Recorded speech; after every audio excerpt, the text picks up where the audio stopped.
వేసవి వేడిపై దాడి చల్లటిది fresh stock తో హాయి.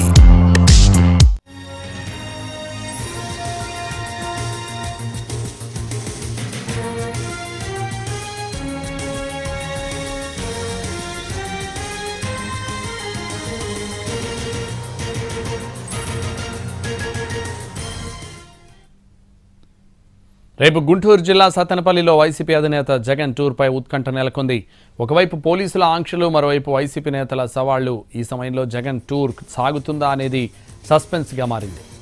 మాజీ సీఎం జగన్ పర్యటనకు పోలీసులు ఆంక్షలు విధించారు. శాంతి భద్రత సమస్య వస్తుందని పోలీసులు చెబుతున్నారు. భారీ జన సమీకరణతో వస్తే అనుమతి లేదంటున్నారు పోలీసులు. 3 కార్లు 100 మంది జనానికి మాత్రమే పర్మిషన్ ఇచ్చారు. అది కాకుండా ఎక్కువ మందితో వస్తే అనుమతి ఇచ్చేది లేదంటున్నారు పల్నాడు ఎస్పీ. అయితే ఇదే సమయంలో పోలీసుల అనుమతితో పని లేకుండా జగన్ టూర్ షెడ్యూల్ విడుదల చేసింది వైసీపీ. ఉదయం 9 గంటలకు తాడేపల్లి నుంచి కారులో రెంటపాళ్లకు బయలుదేరతారని, 11 గంటల నుంచి 12 గంటల మధ్య నాగమల్లేశ్వరరావు కుటుంబాన్ని జగన్ పరామర్శిస్తారని షెడ్యూల్లో పేర్కొన్నారు. పోలీసులు చెప్పినట్టే జగన్ 3 కార్లలోనే వెళ్తారా లేదా అన్న దానిపై వైసీపీ మాత్రం క్లారిటీ ఇవ్వలేదు.